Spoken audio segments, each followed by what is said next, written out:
Hello, soul family. Welcome back to Undefined Life. It's Tash here. So, your soul is going to ask you to make choices and to do things that won't make sense to your logical, rational mind. Your soul is going to ask you to walk a path that is not going to be understood by the people in your life who are still heavily conditioned. It's not going to be understood by society. And if you are really dedicated to your personal growth, to soul embodiment, to living your mission and purpose in this life, you're going to have to do it anyway. You're going to have to follow your soul's directives, however left field they might seem, however much it may not make sense. And the reason for this is because as a humanity, our operating system is being upgraded.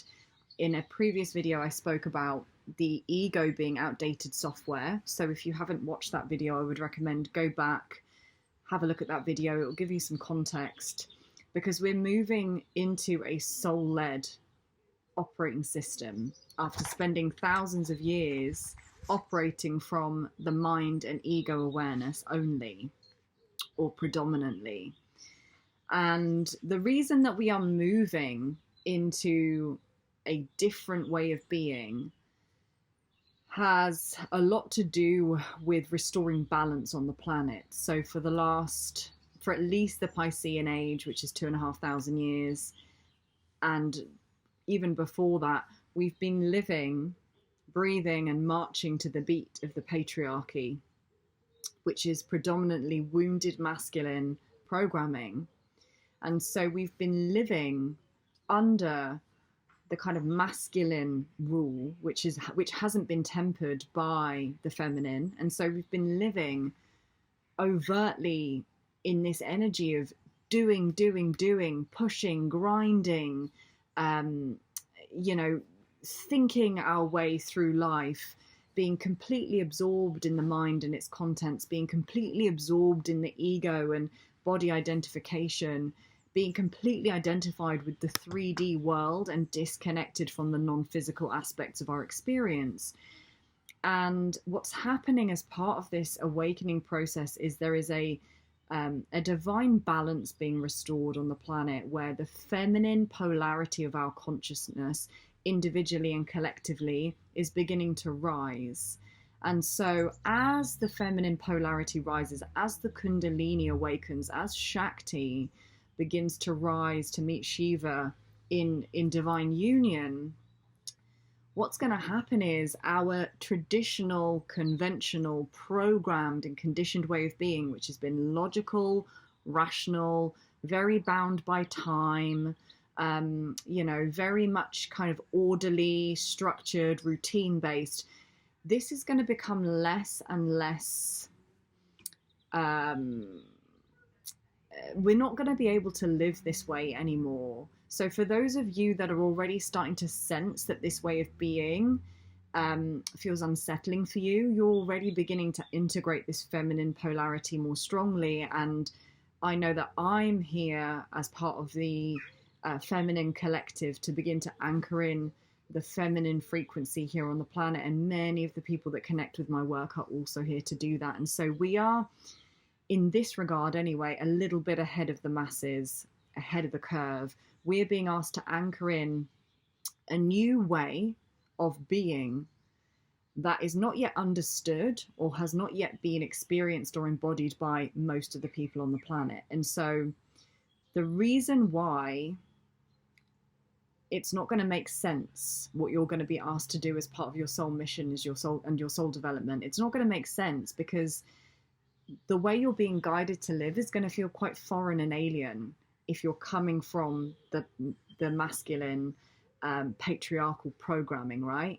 Of, making decisions up here, of not listening to your heart, of not being connected to feeling, not being connected to flow, to states of creativity, to your sexuality, to your free expression. If you've not been used to living that way, that's what you're going to be asked to come into contact with on your path. That's the way the soul is communicating with you. And so when you continue on your awakening journey and you're starting to live more soul aligned, you're going to be asked to make choices and to follow a flow that will seem really odd or nonsensical to this kind of rigid, structured masculine way. I'm not saying that we're here to abandon the masculine. We need the masculine polarity, but we need to temper that polarity with the feminine. So we're coming back into this divine union, yin yang energy of balance, because for so long, individually and collectively, we've been out of balance. And just as when there's imbalance in an ecosystem, when there's imbalance within us, when there's imbalance in the world, there are consequences for that. And the consequence for living so in this masculine polarity, which is predominantly concerned with the physical form, as I've said, you know, with the mind, with the ego, with the kind of lower sacral root and solar plexus energies in the physical body. There's feminine energy in there too, but there's a lot of like the ego self is rooted predominantly in those lower three energy centers. And so when we've been living identified with that for so long, living in flow, living from the heart, living guided by intuition, guided by feeling, guided by a less tangible and more abstract directive from the soul is going to feel unusual. It's like learning a new language.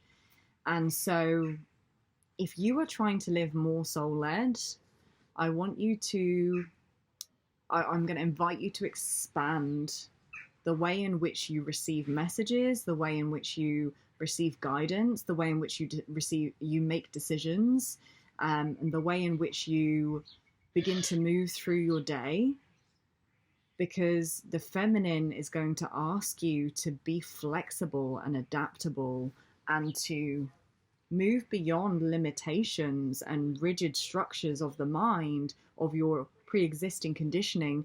The feminine is going to ask you to dive deeper into the depths of your being and really quench the hunger that and the thirst for what your soul is really craving for, which may be quite unsettling for your ego and your mind. So I'm going to give you a personal example. A couple of months ago, probably 2 months ago, after trying so desperately to make life work, post Kundalini awakening, being in the matrix, trying to work a matrix job, trying to do this deep healing work in the UK when there's virtually no, you know, spiritual or cultural support. I basically, the Kundalini just ripped through me and took me into an altered state of consciousness where I totally left the confines of my mind and body, and I was blasted into the everything, into the nothing state. And when I was in that state, God spoke to me, and very, very clearly, I was given a bit of a telling off, really, that I haven't been living in alignment with my ultimate and highest path, that I haven't been respecting the path of the Kundalini and the responsibility of this path. And I was told to go back to the motherland to remember what I've forgotten.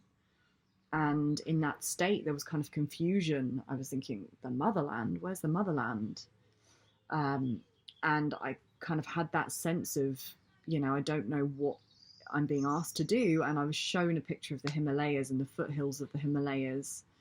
And I was told that I need to go there to remember, and that I need to share my experience with the Kundalini, that I need to speak about it openly, that I need to share my light language openly. I need to stop hiding my path and my experience.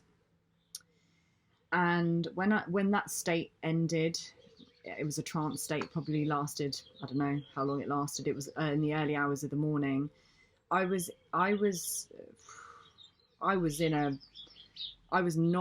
the world, but I wasn't of the world for about a week after that. It was such a big ego death, because I was blasted out of my very physical, dense 3D reality experience taken all the way up to kind of a more objective reality. And I was shown all the ways in which I've been denying what my soul is asking of me, which is to live a path of devotion and dedication to my highest good and the highest good of the collective.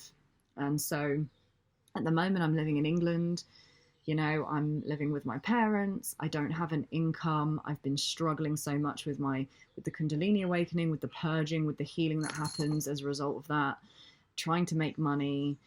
You know, when you're in England, because the cost of living is so high, you're forced to be on the hamster wheel unless you have financial freedom.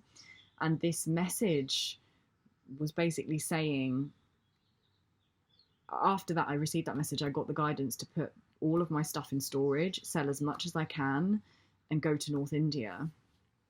And, you know, my ego, which wants a kind of comfortable, easy life and doesn't want to change much, is like, oh God, I don't want to do that. And yet it was so clear after that experience, it was so clear what I needed to do. And my ego has been trying to talk me out of it for the last few months, but the guidance was clear and I know what I have to do. That path may not make sense to the people around me. It may not make sense to society, which tells me and most other people to, you know, go to uni, get a grad job, work the system, get a deposit, find a partner, get married, get a nice little house, get an MPV, have a kid, get a dog, wait till retirement before you live your life, blah, blah, blah, blah, blah, what I call the blueprint life, right? It's like what I'm being guided to do by my soul and by source makes no sense to anyone else other than me, really, and to those close to me on this path. And yet, when the soul speaks and you really listen, it's so clear, and there's no confusion. There's no arguing with the soul because it just knows. It's a knowing beyond the mind, beyond the confusion of the mind.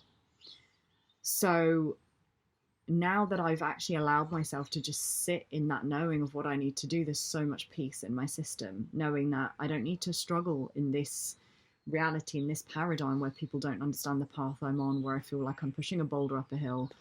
I can go back to a land and a place where the frequency is so much more conducive for the work that I'm here to do. And that has reinvigorated me.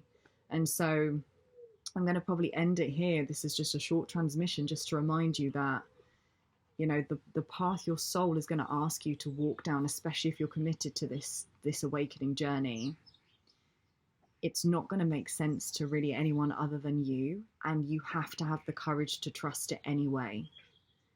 You have to have the presence and the commitment to lean in and listen in stillness to what is really being asked of you, what is the highest potential path and expression that you're being asked to embody at this moment.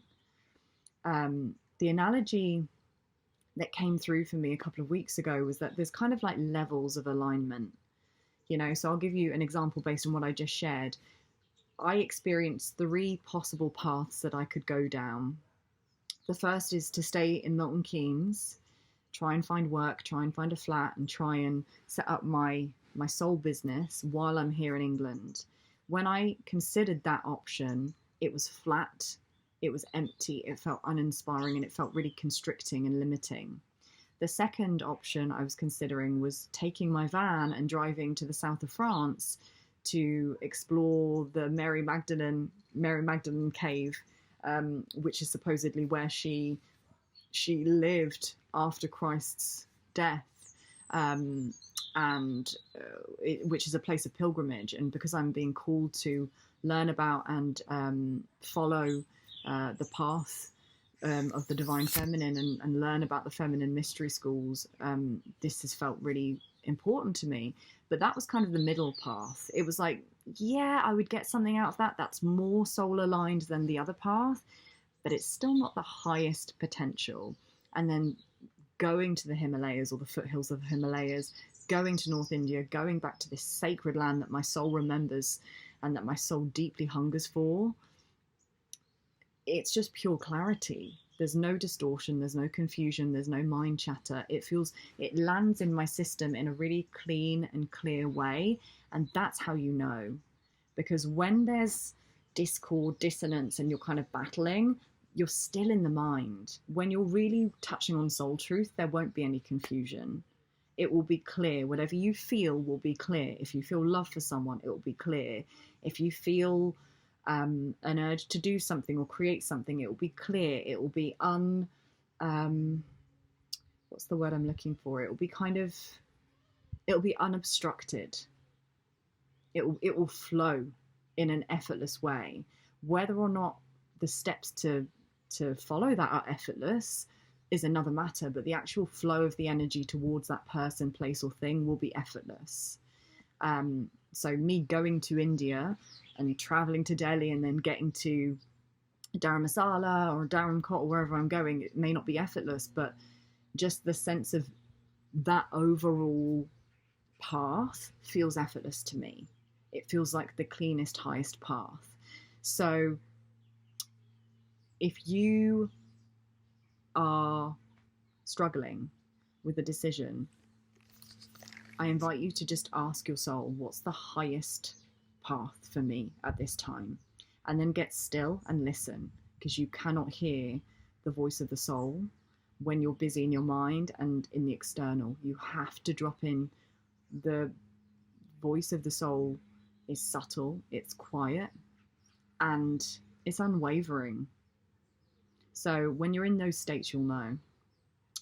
As always, please feel free to share your experiences in the comments. If you enjoyed this video, please like, subscribe, and share. It really helps promote my channel and get this message to more people. If you feel called to, a love donation is always welcome. I'm not earning any money really at the moment, and my mission is to be able to create as many free resources and tools as possible, so it's gratefully received. I run a free soul circle which runs every first Sunday of the month, and if you'd like more community, I just saw 1717, if you'd like more community, you're welcome to join us there. The link to sign up is somewhere on my page and profile, and I look forward to connecting with you again for another transmission really soon.